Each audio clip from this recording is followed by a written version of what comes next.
Hello, everybody, and welcome back to the podcast Answer Man. My name is Cliff Ravenscraft, and this is a podcast production of the Generally Speaking Podcast Network. You can find us on the web at www.generallyspeakingpodcast.com. I'm coming to you today with a podcast titled Podcasting 101, and quite honestly, this is about the level at which I'm qualified to teach. Being a podcaster for just over a year now, I have learned a little bit about podcasting, and often in the consulting work that I do, I have individuals who come to me and say, "Hey Cliff, I want to know if you can just give me the basic rundown of how I can start a podcast." Now, I'm going to give just an overview of one way. Now, there have been a multitude of new ways to start podcasts over the last year. And what I'm going to do today is describe how I got into podcasting, just the basics of putting everything together. And basically, future episodes of the podcast Answer Man will be devoted to this whole idea of the other ways that you can do podcasting, including ways that I'll talk about in the future where you can not only podcast for free, but all you need is a telephone and access to the internet, and you can pretty much podcast and make money at it. So those will be exciting things, but I'm going to just go for the traditional original podcasting that I started out with just over a year ago. And the very first thing that we're going to answer in this Podcasting 101 is, what is a podcast? I think it's important to understand what a podcast is. The word is starting to gain recognition worldwide. It was the word of the year or something in one of the dictionaries. They had just recently included the word podcast or podcasting into the dictionary, which was quite exciting, to be honest with you. And today, when people are watching the evening news, news anchors will often mention, "Hey, this if you missed any portion of this, or if you want to share this story with a friend, they can let them know they can go to wcpo.com and choose the podcasting option. They can download this as a subscribable podcast." So not only that, I think Grey's Anatomy has an official podcast. Lost obviously has an official podcast. A lot of big media conglomerates are having podcasts that are associated as yet another means of communicating to the audience or to the clients or the customers out there. And so the word podcasting is catching on. But I will tell you, while the word may be out there and people may have actually heard the word podcasting before, which is different than what it was a year ago when I started. People looked at me and said, "Huh?" So it's changed a little bit. You're more likely to run into about half the people that you talk with. If you say the word podcast, they'll have some idea of what it is. But usually it'll be some misconstrued idea of what a podcast is. And I'm going to read to you from Wikipedia. And this is what it says. A podcast is a media file that is distributed by subscription, either paid or unpaid, over the internet using syndication feeds for playback on mobile devices and personal computers. Like radio, it can mean both the content and the method of the syndication. However, the latter may also be termed podcasting. The host and or author of a podcast is also often called a podcaster. Though podcasters' websites may also offer direct download or streaming of their content, a podcast is distinguished from other digital audio formats by its ability to be downloaded automatically using software that's capable of reading feed formats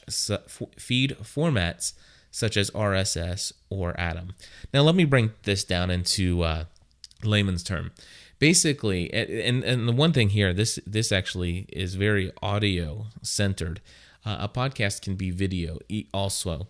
It's any media file that can be distributed over the internet, where people can subscribe to an RSS feed. Now, an RSS feed is a certain kind of I'm trying to think. It's basically it's a website address that has a file that's consistently updated by the podcaster or somebody like myself. And what I do is every time I post a new file that people are allowed to download into up on the internet, and what I do is I go in and I update my RSS feed to put information about that file so that people who read the RSS feed will be pointed to where that file is located on the internet so that they can then download it. Now, the nice thing is people can go and just subscribe to an RSS feed and then go and directly download it. But there are programs which are called podcatchers. And these programs are designed not only to go out every so often, as little as every minute, and check for changes in these RSS files that are available on the internet, but they most commonly they'll search every hour, every 6 hours, 12 hours, or once a day. And so basically, some popular podcatchers out there are iTunes is the number one most popular podcatcher of all. They have a podcaster called Juice. There's one called WinPodder.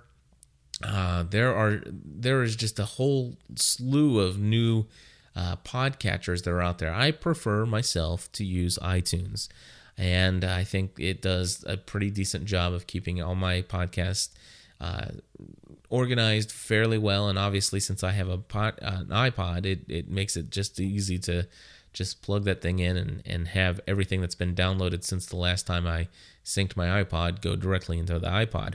So I prefer iTunes, and it's probably the most user-friendly for somebody who's just getting into podcasting. Now, somebody who uses WinPodder might suggest that is easier, but one of the things that I like about iTunes is that it goes ahead and downloads the file. Whereas WinPodder by default, which is available, by the way, at winpodder.com, WinPodder by default does not download anything. It just has an icon you click on, and when you click on it, it brings up all the different shows in separate tabs, and any show you click on, it will then attempt to stream the media file over the internet to you. The problem I have with that is that sometimes there are some podcasters that do not use, reliable delivery methods. For example, some people will try to go the route of having free file hosting, and therefore those files are not always available. They're available about 80 to 90% of the time, but there's a very good likelihood that if you're using WinPodder, a file streaming podcast catcher, then what happens is, if their servers go down because, you get what you pay for, then you don't get to listen to it when you want to. And that is the whole idea of podcasting, is you can listen to this stuff when you want to, on your terms. And with a software program like iTunes, I set mine to check for feeds every hour. And so within an hour of somebody releasing a new podcast episode, my iTunes attempts to download it. And basically, the nice thing is that if it's available at 2 o'clock in the morning, my iTunes will go ahead and download it. And if when I wake up in the morning before I go to work, I sync my iPod. If it doesn't, maybe their provider happens to be down from 6 a.m. to 12 noon that day, and I want to listen to that podcast that was available on my way to work or something, or at least on my lunch break. If that was available all during the morning, it wouldn't matter to me, because when they released it at 2 o'clock in the morning, after they finished spending all that time editing and uploading it and putting it into the RSS feed, I have it because iTunes went ahead and downloaded it for me. So that's why I prefer iTunes. But anyway, what is a podcast? A podcast is a media file. Usually audio is my preferred method. I am getting more and more into watching a few video podcasts now, so that's a major change for me. But I still prefer to produce audio podcasts myself. I have a face made for audio podcasting, I guess. Anyway, to be honest with you, video podcasting is a lot more editing and compressing and all these other things you have to do with the video files. I've attempted to do a couple, and they're just not fun. Whereas here, I can spend most of the time doing what I enjoy doing, and that is talking into a microphone. And then there's very little labor for me at most times to simply just save this, put some pictures and stuff onto the ID3 tags and upload it, which I'll get into in a little bit. But anyway, a podcast is a media file, audio or video, and it's one that you put up on the internet for people to download. But unlike just putting it into your blog, a link to your audio file or video file in your blog where it can be either viewed streaming right there, or people can download and then install on their portable media device by dragging and dropping it over, or whatever they have to do to get it onto their portable MP3 player, rather than having that where they have to come to my website and find out if anything's new, they can subscribe to my RSS feed, which then is updated as soon as I put a new file out there. I have a lot to do with the RSS feed myself, and so as soon as I make that available, people who are subscribed to it can immediately, their computers can immediately start downloading that material without their assistance. As long as they left that program running and they have this connection to the internet, it immediately will go out there and get it without even touching my website, which is beautiful. And so, therefore, that's what a podcast is. So anybody that records audio and throws it up into their blog, if you have to go to their website to get that, it is not a podcast. What makes an audio file or a video file a podcast is the fact that it can be subscribed to, and you have a podcatcher that can read that subscription file, that RSS file that's out there on the internet, and your computer can download each new show as it's released without my assistance. That is what really technically makes an audio or video program or file a podcast. So now that we have that out of the way, one of the things I will tell you is that you can do all three for any of the podcasts that I produce at generallyspeakingpodcast.com. In fact, go there. You'll see our shows are listed in the menu there. And basically, we have the Weekly Lost podcast. We have My Crazy Life, generally speaking about the church. We have Net Junk. We have this, the Podcast Answer Man. And I also do Musically Challenged. And with all 6 of the podcasts that I produce, you can subscribe to each of the feeds individually. Each show has its own feed. You can stream any of these shows by clicking the little play button in the show notes section, or you can click the link to directly download the MP3 file from my website. So you get the best of all worlds. Some people, they only listen to maybe 1 or 2 shows, and they don't mind going to somebody's website every now and then to see if it's been updated. So they don't subscribe to the feed, they just go to the website to listen, which is great. And my goal is to make my shows as easy as possible to listen to anybody that wants to listen to them. Because really, it's not the technology that's the most important thing. It's the method of communication and the terms of allowing people to make this convenient for them. It is their choice what they listen to, how often they listen to it, where they listen to it, when they listen to it, all of those things. It's completely up to you. For example, you're listening to this now. I don't know. Matter of fact, I will never know if you are listening to this. The only way I could ever know that you personally, you right there, listening to me right now, the only way I would ever know that you are listening to this file is if you contact me and let me know by email at cliff@ravenscraft.org, or you can call me at area code, 859-759-4057. That's area code 859-795-4057. You can call my listener line. And so that's the only way I'm going to know. You can also send a postcard from where you're listening from at P.O. Box 482 in Hebron, Hebron, Kentucky, 41048. So there are a lot of different ways that you can tell me that you're listening to my podcast, but you don't have to. And see, it's so completely up to you. There's nobody checking up on you. It is a beautiful thing, and it's very convenient. So that's what a podcast is.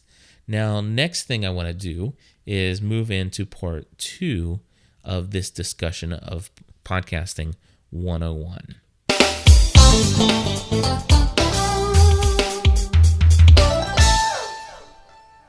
Alrighty, part 2 is recording your show. Now, if you're thinking about podcasting, one of the things that you want to do is record your show. Now, I'm going to assume for this exercise that we're talking audio.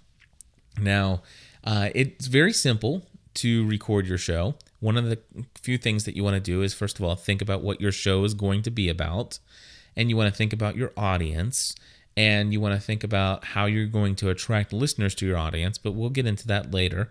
But once you know what your show is going to be about and who your audience is, those are the two most important things, because you want to, when you're speaking into a microphone, technically, if you're podcasting yourself, you need to be able to keep in mind and visualize the people who you're talking to, so that you know how to talk to them.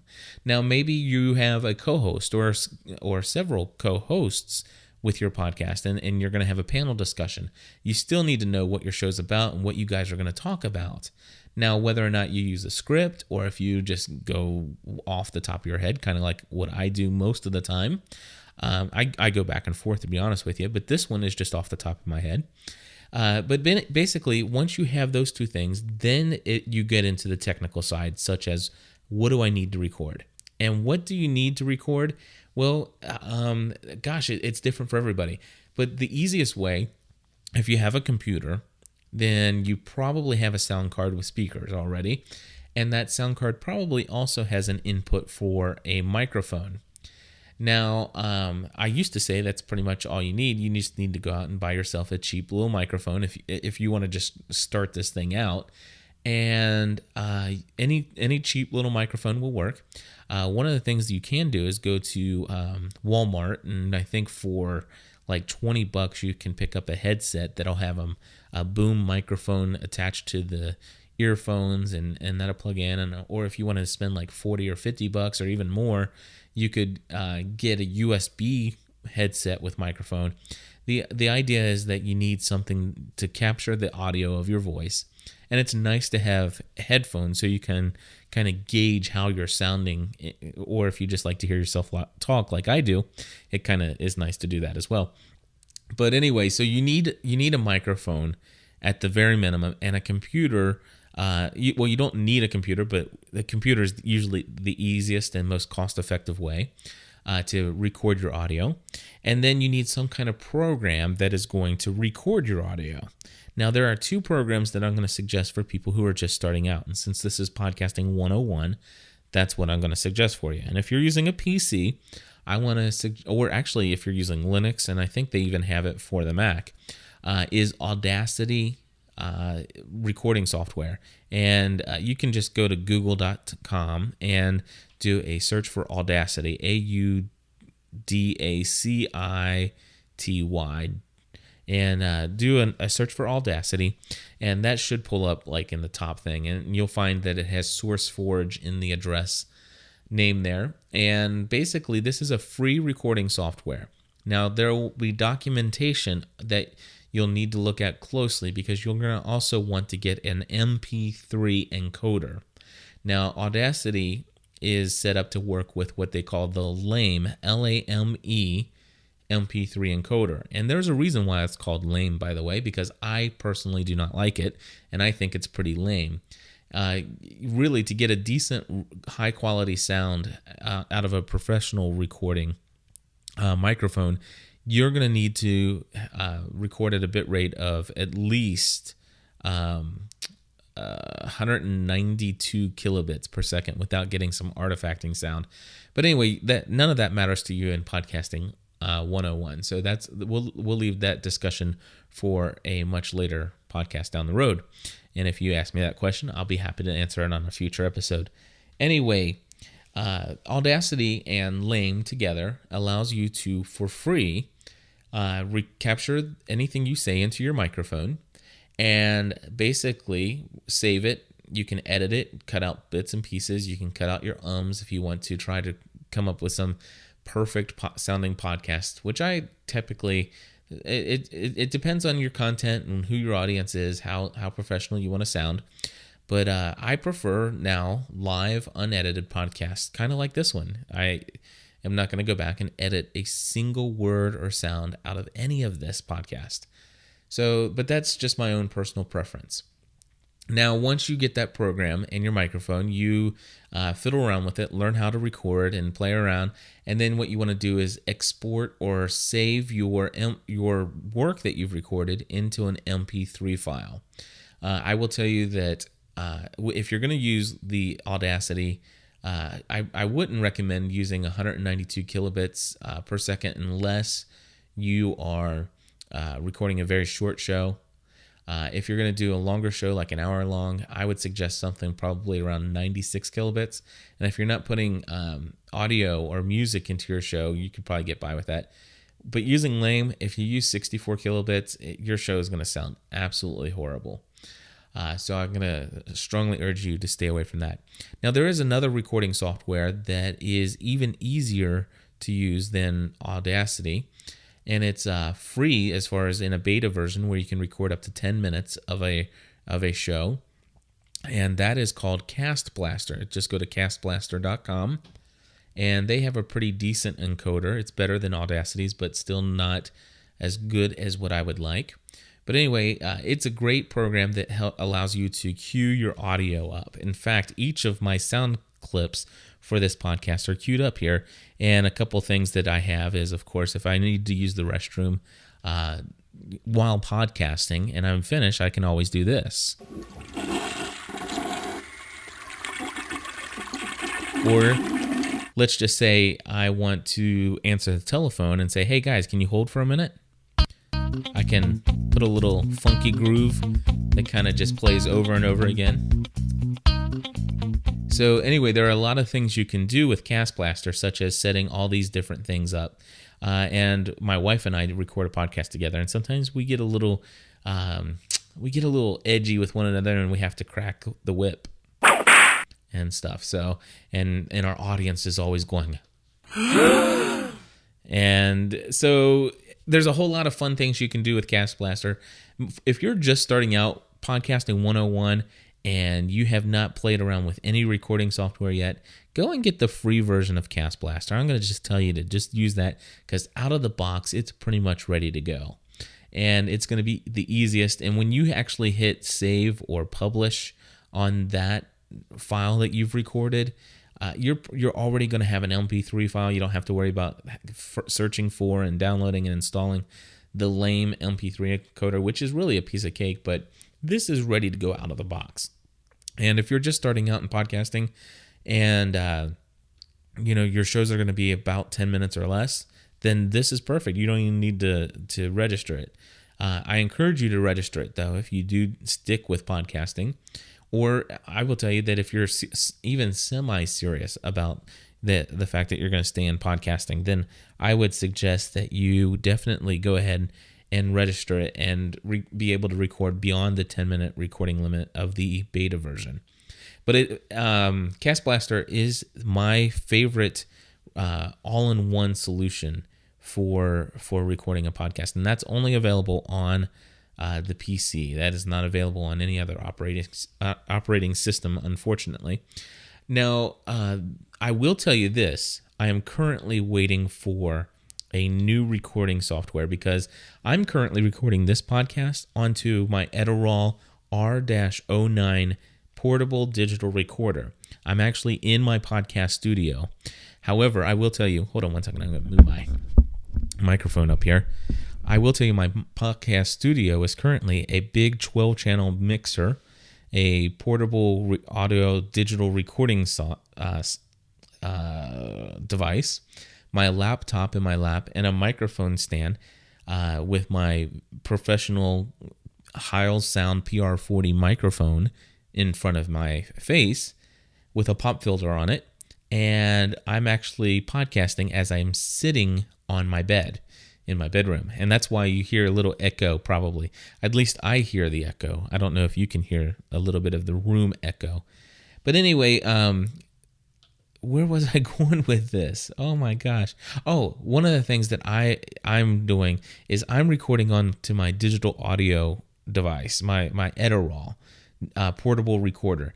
And the reason why is because there is absolutely no internal mechanism of a laptop sound or any static picked up from the sound card, from the internals of the computer. It is clear, crisp digital sound that's being recorded directly into my SD flash card. I have a 2 gigabyte card in there. And since I've stopped using Cast Blaster and started to use this, I've gone back to the thing where I sometimes will go in and edit a show. And if I do edit a show and I record this in a high compressed or uncompressed wave format, I want to be able to compress it at a decent bit rate. And that's what's really thrown my attention to this idea of this fact that Audacity has a really bad, lame encoder that does not take this crystal clear recording and do a good job of converting it over. And so what I'm getting ready to purchase is Adobe Audition 2.0, and I think it's like $349 for that package. And I would strongly encourage you to wait till you know for a fact that you're going to stick with podcasting before you go and shell out those dollars. Now, going back and talking a little bit more about the recording your show, the microphones, there are some cheap microphones and mixers and stuff that you can get into. I want to encourage you to just go to musiciansfriend.com. That's musiciansfriend.com. And they're not a sponsor of this podcast. It's just the place where I go and purchase all of my equipment. You can pick up a mixer for like $50. You can pick up a decent microphone from anywhere between $50 and $100 and get a good sound. There are some, I have an equipment list on my podcast, or I'm sorry, on my personal blog. It's called All About Podcasting, and it lists all the different pieces of equipment that I use in my podcasting. And so I'll stick a link to that in our show notes.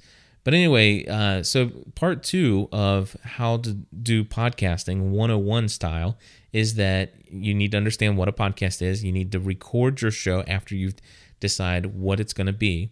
And then all of a sudden, now you have this MP3 file, which is great, but it's sitting there on your computer. So the question is, what do you do next?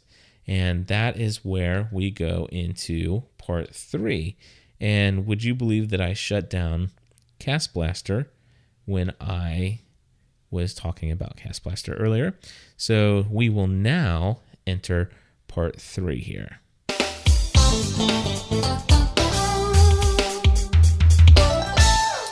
All right, and this is part 3, and this is going to be titled Hosting Your MP3 File.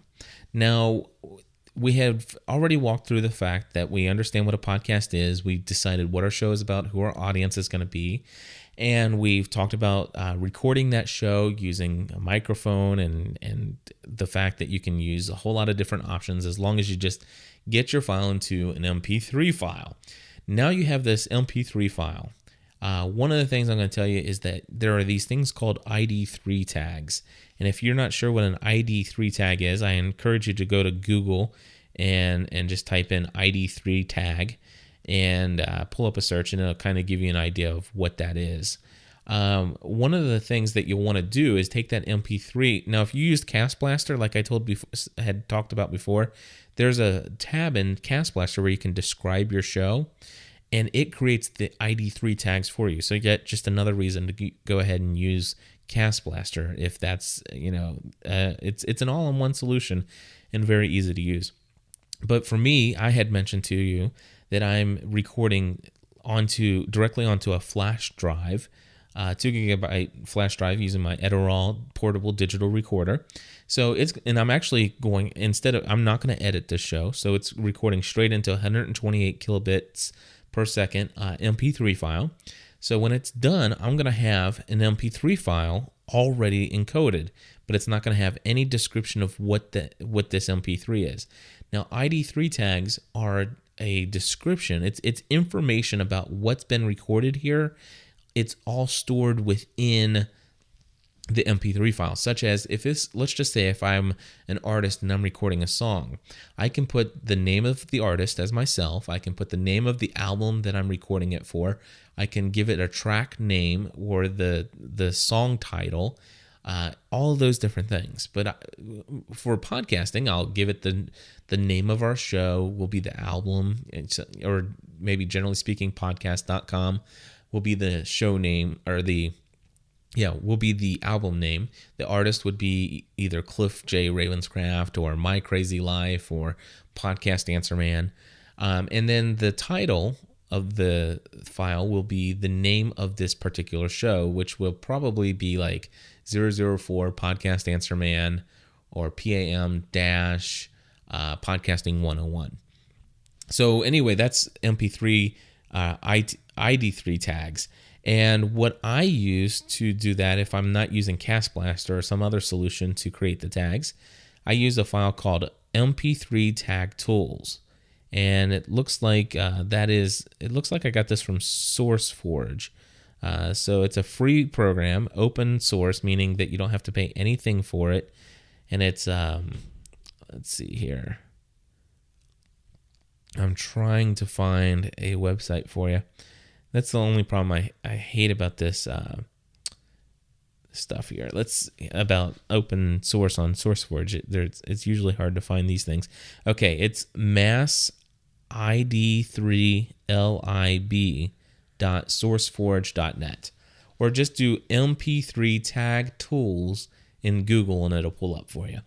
Anyway, that's a program that's very easy, and you can also put your album artwork, which if you have people who have iPods have a display, and some other portable media devices will also have a display where they can show the album artwork. And if you happen to have an iPod, you look in mine, you see the label Podcast Answer Man with a high quality microphone in a box that it came in from Heil, and that's the logo for this podcast. And I used an MP3 tag to put that in there. So, but anyway, so you have this MP3 file, and you've got it all set to send out and share, and it's all described what it is. And now you're ready to share it with the world. But first, before you can create your RSS feed and before you can put it out there for the world to subscribe to, you need to find a place to host your files. And I encourage you, if you're going to have a podcast that may become successful, meaning that you're going to do a topic that is somewhat popular and people might actually search for it and check it out in large numbers, such as my Weekly Lost podcast or a Heroes podcast or something like that. Now, if you're going to just do a podcast about something that maybe only about 100 people might be interested in, then you're probably okay hosting that on your own web server. But I strongly advise against it. A couple places I'm going to point you to. There is archive.org, I think is what it's called. And it is a free solution that a lot of podcasters are using. I don't like it because it's not reliable and their downloads are pitifully slow and they time out and all kinds of other issues. And so and the server's not always available. I prefer using a paid service such as Libsyn.com. That's LIBSYN, stands for Liberated Syndication. .com or .org, but both of them will work it. Libsyn.org or Libsyn.com. And basically, if you're just starting out, Podcasting 101, you can actually use, and if you look at there on the site, there's a sandbox feature. So you just go ahead and log in with the username sandbox, and the password is sandbox, and you can actually play around with it for free. If you're just starting out, Podcasting 101, you can get a $5 per month account, and I would encourage you to start there. You can always upgrade later. There are a lot of other solutions out there. There are some where if you don't mind other people making money on putting advertising in front of your show, you can go to podshow.com and sign up for a free account there, and they'll host your MP3 files for free, unlimited bandwidth, pretty decent reliability. And what they do is they put a 30-second ad in front of every show that's downloaded from you, and they make money off of it, but they don't share it with you. Now, there are other solutions that I'm currently working with that you can actually allow them to put an advertisement in front, and they'll share some money with you. I'll talk more about that in a future podcast episode, so be looking for that to come out. But anyway, I encourage you to use something other than your own website host for hosting your MP3 files. And so my number one suggestion is just to go ahead and sign up with libsyn.org and get the minimum $5 a month account, or try out the sandbox option for free. Now, we're moving on into part 4 of Podcasting 101, and we're getting close to the end. So let's go ahead and go with this.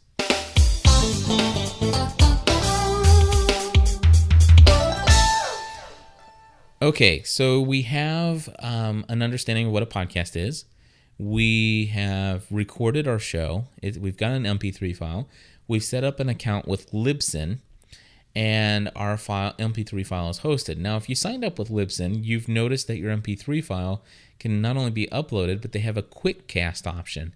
And I've never used it. However, I have seen it, and I did play around with it once with the sandbox option out there. Now, if you're using the sandbox option, you cannot use the quick cast option with Libsyn. But now in the background, you're going to hear some screaming and crying. My daughter just woke up, and that is one of the problems with unedited live podcasts. But we'll work through this. I'm almost finished here. And anyway, if you signed up for the minimum $5 a month podcast option with Libsyn, you can do this thing where you upload the file via their website, and you can hit quick cast this file, which means that it automatically has a blog. If you're not familiar with what a blog is, I encourage you to go to wordpress.org and read what a blog is, or go to blogger.com and see if you can figure out what a blog is. But hopefully, if you're looking into podcasting, you already understand what a blog is. And basically, you need a blogging type software, in my own personal opinion. You don't have to have it. You can have your own RSS feed and just personally encode it, or use programs to encode it. But I'm going to encourage you to get an RSS feed through a blog. And Libsyn comes with a blog, and it comes with RSS already built into it, so you can start sharing your RSS feed right away. But what I encourage people to do is to either use that free one, which is very cheap and very easy to use, but it's not very pretty and not very customizable. Or you can go to blogger.com and get a free Blogger blog hosted at blogspot.com. Or my favorite, you can go to wordpress.com. That's wordpress.com. Sign up for a free account there, and it's a complete blogging engine, very customizable. And not only that, but it comes with RSS features built into it and everything. And basically what you do is once you have your file uploaded, Libsyn will give you the information of how to link to your MP3 file, or what website address to give for people to download your file. You take that information and you make a blog entry in any of the blogging engines of your choosing that has RSS associated with it, and you make a post for that single individual show. You title the show in the title of the blog entry. You write a little bit about what this podcast episode's about, and then you put a link to, or you put the website address of that MP3 file right into that web post. And as long as you hit submit with most of the current readers today, they will automatically do what's called a file enclosure on that for the RSS feed. And if you don't understand that, this is Podcasting 101. And what I'm saying is, if you're using Libsyn.org, if you're using Blogger, or if you're using WordPress.com, all three of these should automatically enclose the MP3 file. And if you don't understand what enclosing is, you can contact me at cliff@ravenscraft.org and email me that question. Maybe I'll answer that on another episode. One of the things you should do when you're recording is get yourself a big glass of water, so that when your throat is dry, you can actually drink that. Otherwise, you'll have to suffer through a live unedited show and talk with your mouth dry, like I'm doing right now. So anyway, most of these things, they will automatically create your RSS feeds. Now, all you need to do is read in the documentation on how to get to your RSS feed. On WordPress.com, if you go to view your site and look at the bottom, there should be a button that you can click to see the RSS feed. It might tell you that it's, your browser can't read it. You might want to take out the very beginning portion where it says feed equals or something, and then it has the HTTP. If you take out that feed equals and then just have the HTTP, it should pull up your RSS file. And every time you click or create a new post with a new link to an MP3, it will create a new entry in your RSS file. So that RSS file is always going to be updated with your information. Now that's what you take and share other places, and that RSS feed. Now what I'm going to suggest that you do is you use a service called FeedBurner. Go to feedburner.com, and what you can do is by going to feedburner.com, you can see it'll say it very clearly, burn my feed. You just paste in your RSS feed address and click burn my feed, and there's a little tick box, I think, or check mark box you can actually check, and it'll actually say I'm a podcaster. Follow all the directions there, and then at the end of it, it will give you a FeedBurner feed name, such as it'll be feeds.feedburner.com / and then whatever you named your feed. For example, this show is feeds.feedburner.com / Pam, or Podcast Answer Man, so PAM. Now, I share this FeedBurner feed with everybody. And so everybody who has subscribed to this podcast has gotten this from the FeedBurner feed that I have. The reason why is because if I ever decide to move all of my stuff to a different server or a different domain name or anything like that, I don't have to worry about telling all of my listeners to subscribe to a new feed. All I have to do is move all my stuff over to a new server and go into FeedBurner and then have it point to my new feed. And so when somebody goes to feeds.feedburner.com / PAM, right now it's pointing to ravenscraft.org / whatever it is for my RSS feed for this show. But if I change that to, let's say I was to be lucky enough one day to get gspn.com. Well, if I changed my domain and changed everything to where it was gspn.com / something feed.rss, all I have to do is tell FeedBurner what the new feed is, and everybody who subscribed to FeedBurner, which everybody who subscribed to this show is, then FeedBurner will automatically have them get it from the new location. And so that's what I like about FeedBurner. If you have further questions on that, feel free to email me.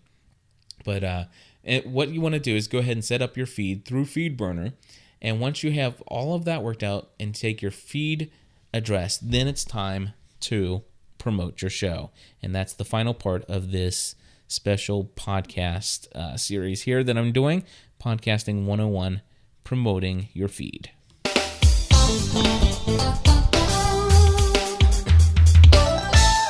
Okay, so you have your RSS file.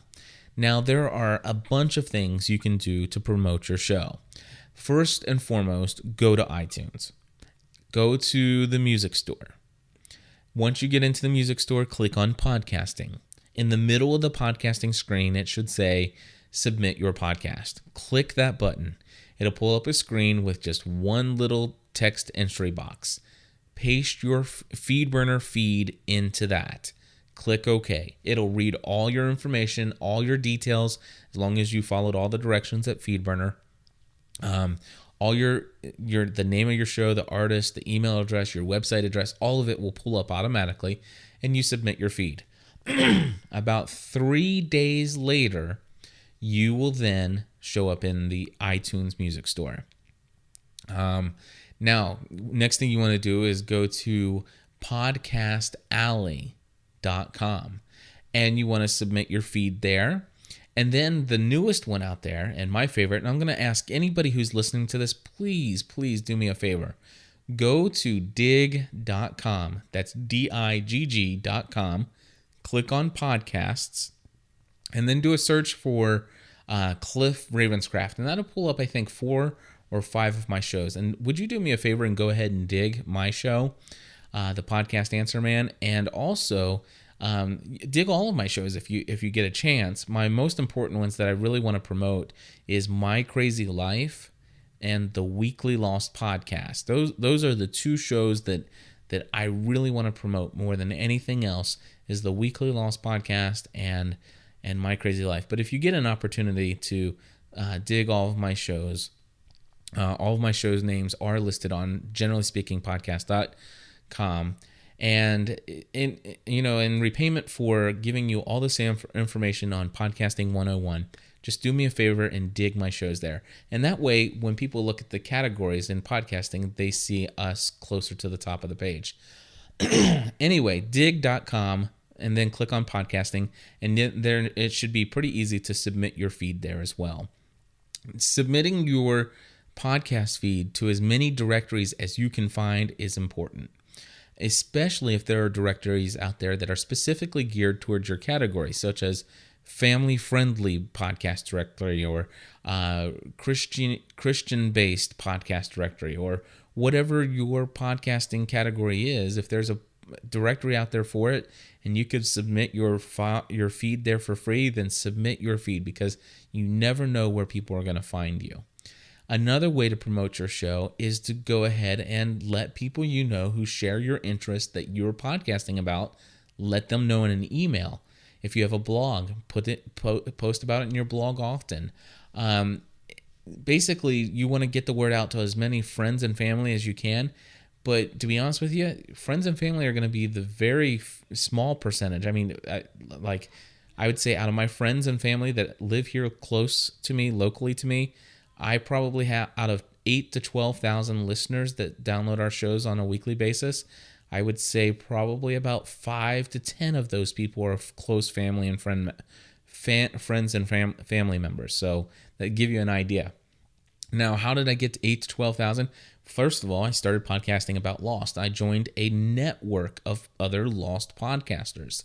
That really helped me out. I called into other podcasts that I listen to, and I asked them to promote my show.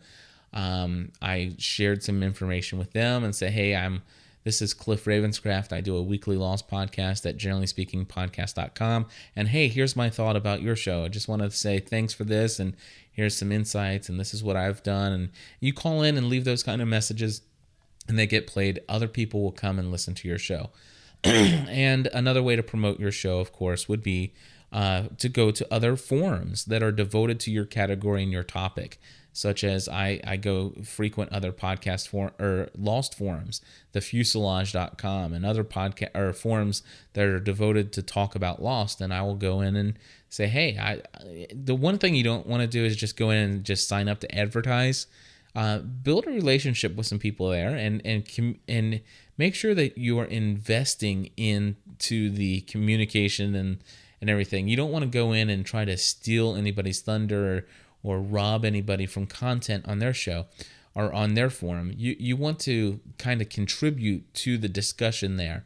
But at the same time, make sure that people let people know that you have a podcast devoted to the discussion of what they're writing about in these forums, and they might be interested in that. So those are just some ideas. So hopefully what you've learned today is just an insight into the beginnings of podcasting. And for a quick review, let me go ahead and play for you just one more little funky bumper here. Okay, so in a review, what have we done? Today we've learned what a podcast is. The fact that you have some audio recorded and on your website, and you told people about it and they come and listen to it on a regular basis, that does not make it a podcast. What makes it a podcast? The fact that people can subscribe to a syndication feed or an RSS feed or an Atom feed or any kind of feed that is updated regularly every time you post a new show, to where their computer program called a podcatcher can download it automatically without any human intervention whatsoever. That's what makes it a podcast. Okay, so got that? It's good for all podcasters to make their files available for direct download and streaming download from their website.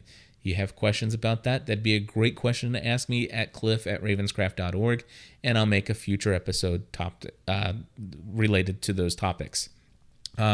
We talked about the fact that you need to understand what you're going to be talking about and who you're going to be talking to, your audience, and then you start to record your show.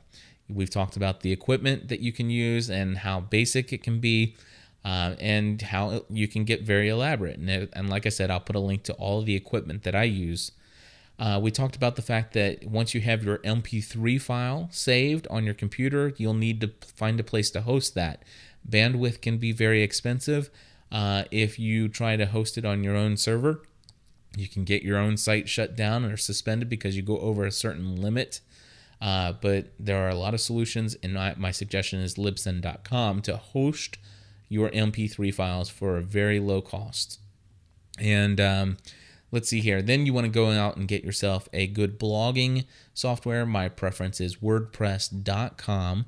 And once you have that WordPress all set up, you can then take the feed that is automatically generated with every new post, and you want to take that feed and take it over to feedburner.com and burn that feed.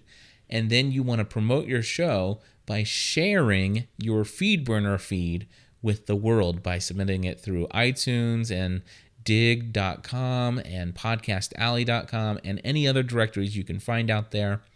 And then you want to go ahead and tell your friends and family, people in your email, and any way possible that you can promote your show. And then you are officially a podcaster. And hopefully you won't become what we call a pod fader, somebody who podcasts just 1 to 3 or 4 or 5 or even 15 or 16 times, and then you decide it's too much work and you quit. But hopefully this will give you what you need to get you started. This has been Podcasting 101 with the podcast answer man, Cliff Ravenscraft.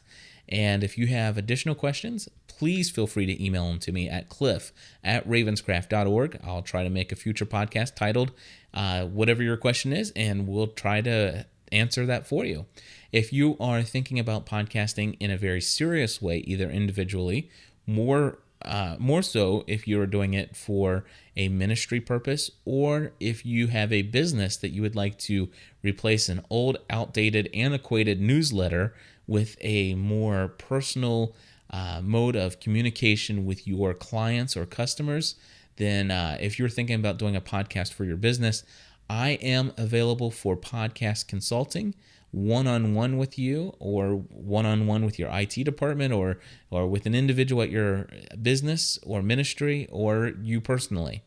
I am available for podcast consulting, and that is one of the reasons why I do this Podcast Answer Man show, is to promote the fact that I am involved in podcast consulting. And if you would like to contact me with rates on how I can help you get a podcast up and running, how I could actually do it all the work for you, or walk you through all the steps so you know how to do it, just in case you want to start multiple shows, or if you want me to not only get everything started up for you and ready to go, but I also produce each and every one of your shows. I'm willing to talk to anybody about podcast consulting in any way. Again, if you're a normal listener to the Generally Speaking Podcast Network, you already know about my other shows, the most important of which are there are 3. The Weekly Lost Podcast, My Crazy Life, and Generally Speaking About the Church. If you would not mind, I personally ask you, as a personal favor to me, go to digg.com, register a username and password there, and then occasionally go and dig and dig means vote, by the way. Go and dig the Weekly Lost Podcast, the My Crazy Life podcast, and the Generally Speaking About the Church podcast. And what you need to do is occasionally go back there and dig individual episodes, just maybe once a month or once every other month. So anyway, that's all I have for this podcast episode. Thank you for taking the time to listen to me. And it looks like this little Podcasting 101 series has been completed in under 1 hour, which is much better than the old podcasting series that I did a long time ago, which was about 4 hours total. So anyway, God bless you all. Thanks for listening, and I'll look forward to hearing from you.